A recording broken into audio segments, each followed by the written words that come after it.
la liberté.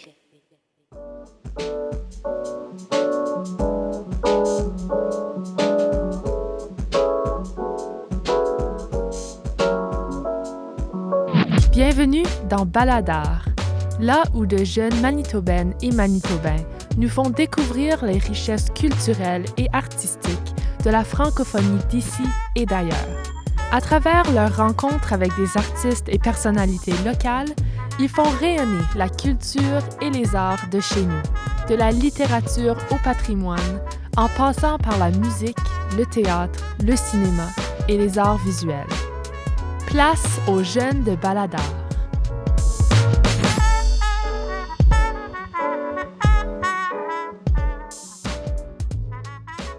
Bonjour tout le monde, je suis Axel Houlet. L'art a souvent été un langage pour exprimer ce que les mots ne suffisent pas à dire.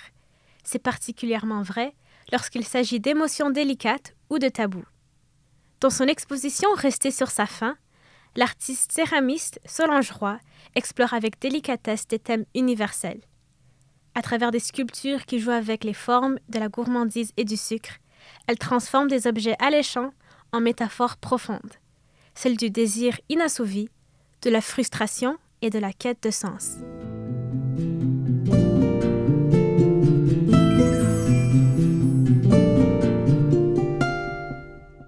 J'aimerais introduire Solange Roy. Je lui avais dit avant notre entretien que j'étais super impressionnée avec cet art, surtout ceux qui sont en céramique et en sculpture. Je trouve que c'est quelque chose, un art très particulier qui demande beaucoup de précision et de talent. Bonjour Solange. Bonjour Axel, merci beaucoup.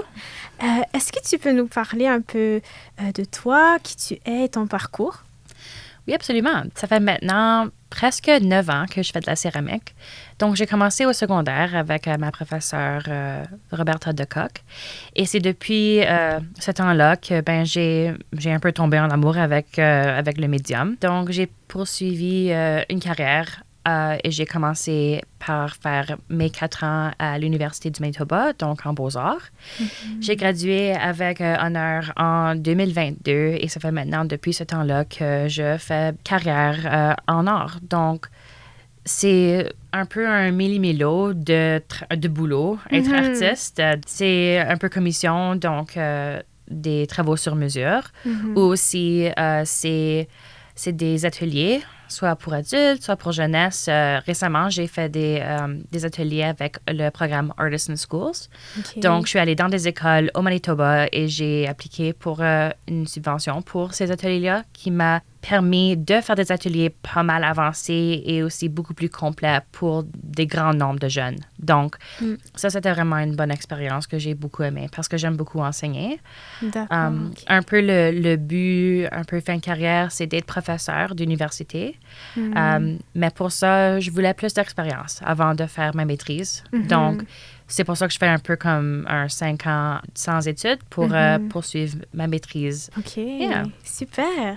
Alors, est-ce que je suis curieuse de savoir, en plus de détails, comment est née cette passion artistique?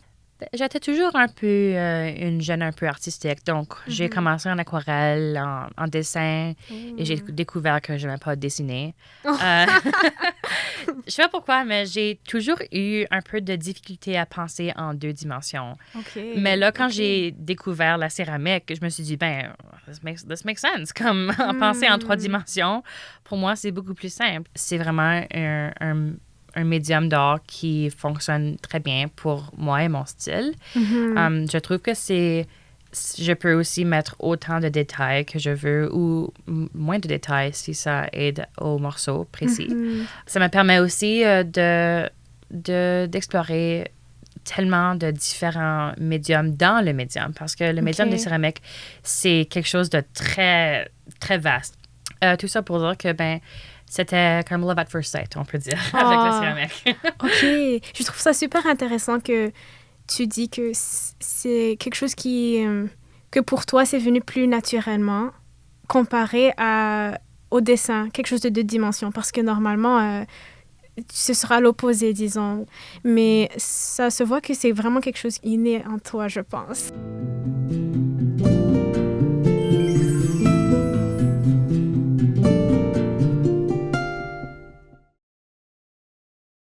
cette exposition, Rester sur sa faim, une exposition qui a eu beaucoup de succès, surtout dans la communauté, on connaît très bien, qui a été exposée au CCFM et maintenant actuellement à l'Université de Saint-Boniface. Comment décrirais-tu le message principal de cette exposition? Oui, bien, rester sur sa faim, c'est une expression en français qui veut dire un peu, bien, pour paraphraser, c'est d'accepter qu'il n'y a pas toujours une solution à un problème. Donc, l'exposé en tout, c'est un peu un regard à ma relation à la nourriture et à manger. Et en gros, c'est aussi pour faire réfléchir les gens à leur propre relation à la nourriture. Parce que je trouve que dans nos habitudes de ces jours, c'est pris pour acquis aussi la variété et aussi les gourmandises en particulier. Parce que c'est un peu comme considérer la malbouffe, là, comme dans notre société aussi. Comme les gâteaux, les sucreries, on n'est pas supposé d'en manger trop.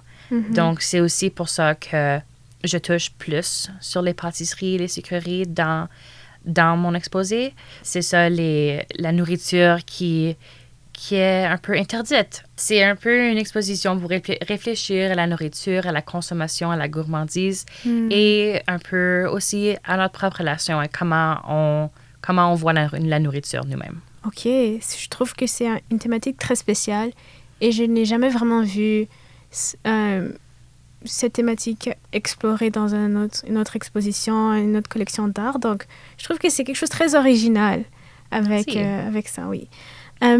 Est-ce qu'il y a une histoire, disons, personnelle et particulière dans ces œuvres précisément ou bien derrière ton art en général? Ben, être une femme qui est de plus grande taille, qui a grandi pendant les années 2000, a été difficile, pour être honnête, puisque, ben, en anglais, le terme est très connu, un peu comme fat phobia. C'est malheureusement très commun en société. Et c'est quelque chose que je vois ressortir un peu ces dernières années, qui devient de pire en pire avec les médias sociaux. Donc, c'est un peu ces habitudes que j'ai vécues pendant mon enfance qui m'ont affectée, soit pas toujours négativement, mais ça a créé des habitudes mentales et aussi des habitudes physiques. Donc, c'est un peu ce thème-là, personnellement, pour moi, qui ressort dans ces œuvres d'art et dans ce thème. Mais comme j'ai mentionné, tout le monde a leur propre relation à la nourriture. Donc, c'est un peu pour ça que j'aime ce thème, c'est que c'est très ouvert. Oui. Il y a beaucoup de différentes conclusions qui peuvent être faites avec ce thème de rester sur sa faim, de gourmandise et de consommation qui va pas toujours être négatif. Et c'est pour ça aussi que mes gâteaux sont pas, ils sont pas en train de pourrir, par exemple. Parce que une thématique que je vois souvent avec la nourriture en art, c'est de la nourriture en train de pourrir ou qui est pas complètement comme terminée. Mais j'aimais aussi l'idée de surligner un peu la beauté de la nourriture aussi. Puisque la nourriture, elle est pas vilaine, la nourriture.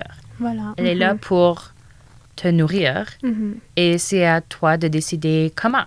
Donc, la nourriture, un gâteau, par exemple, qui est comme la malbouffe, c'est pas nécessairement de la malbouffe. C'est juste un gâteau.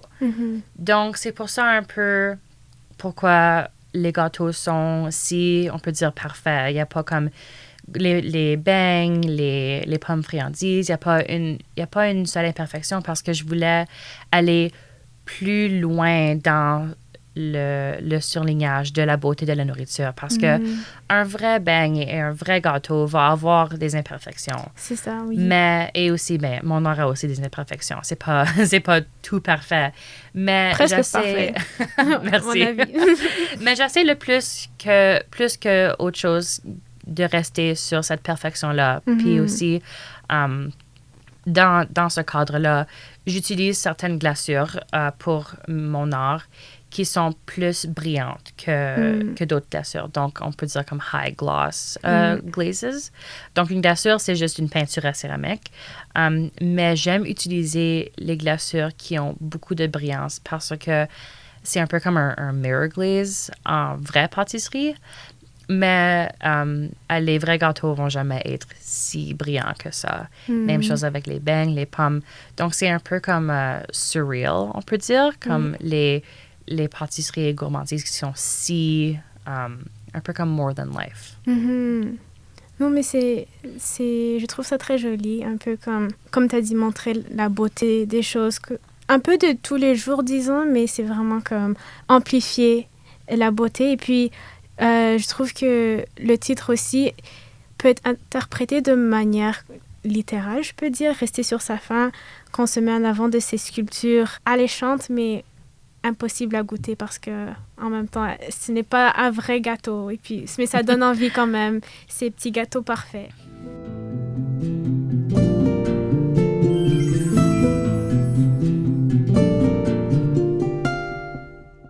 En faisant de la recherche, on m'a aussi beaucoup parlé et tu as aussi mentionné ta relation avec une enseignante qui est un peu poussée dans la céramique.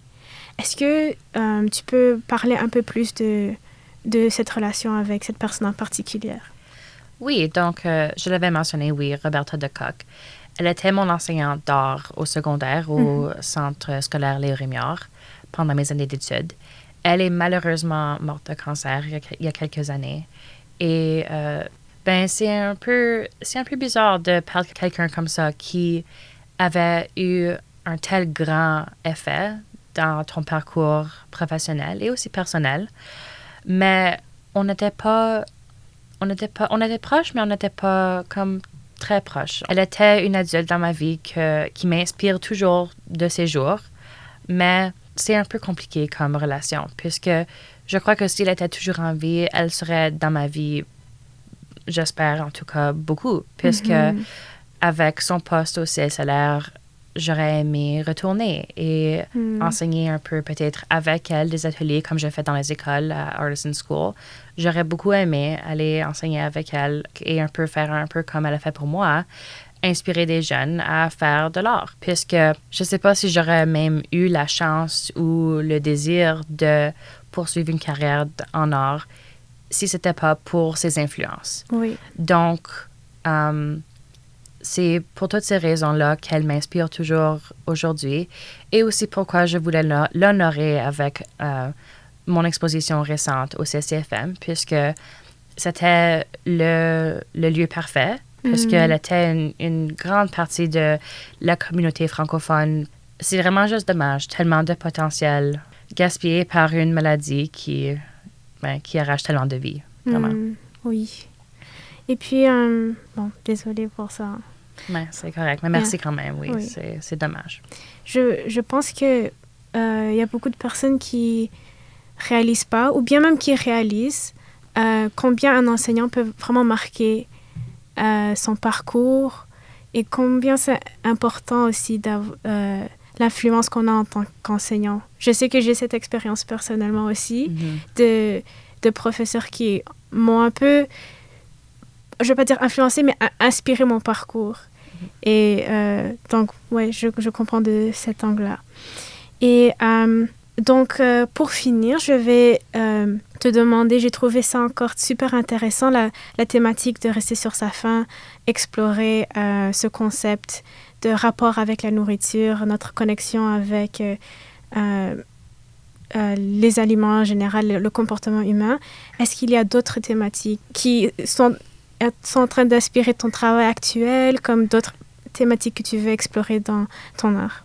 À l'instant, je reste plus avec ce même thème pour l'instant, mais je veux trouver des façons de faire passer ce thème avec des différentes sortes de détails, parce que j'ai certainement eu beaucoup de succès avec le réalisme, avec les aliments, donc, des choses qui ont l'air exactement comme un beigne ou comme une pomme ou comme un gâteau. Mais je veux un peu m'inspirer de l'art abstrait, je crois, pour mes prochaines œuvres. Quelque chose qui m'inspire beaucoup aussi, c'est un peu comme l'art un peu surréaliste, un thème que j'ai démarqué plus tôt. Et donc, j'aimerais peut-être toucher un peu plus sur des aliments qui ne sont pas nécessairement un peu comme j'avais dit, qui sont pas pourris ou qui sont pas comme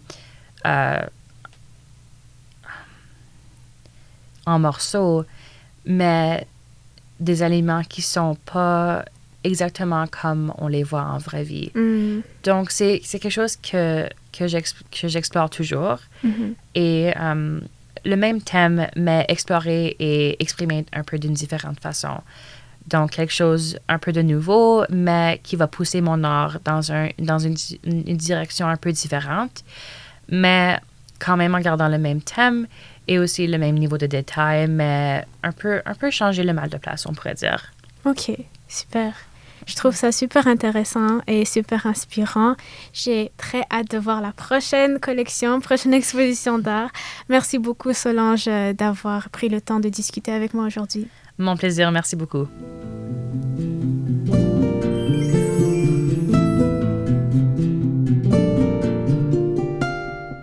Avec Rester sur sa faim, Solange Roy nous rappelle que l'art peut être à la fois une célébration et une interrogation profonde, une douceur et une frustration. Ces sculptures sucrées mais impossibles à goûter nous confrontent à ce paradoxe, le désir qui reste inassouvi et la mémoire de ceux qu'on a aimés qui continuent de vivre à travers la création. Merci à Solange d'avoir partagé son parcours et sa vision avec nous. Et merci à vous de votre écoute. À bientôt!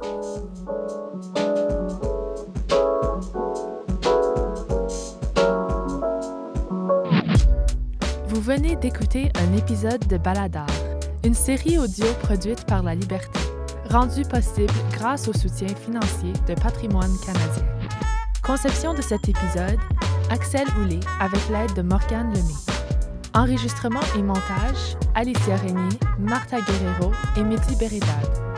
Gestionnaire des opérations, Mélissa Odino. Directrice adjointe, Lisiane Romain. Directrice générale et rédactrice en chef, Sophie Golin. Et un gros merci à Louane Bourdeau, notre mentor en art visuel, pour son aide précieuse. Retrouvez tous les épisodes sur la-liberté.ca et sur vos plateformes d'écoute favorites. N'hésitez pas à partager, commenter et à donner 5 étoiles. À bientôt!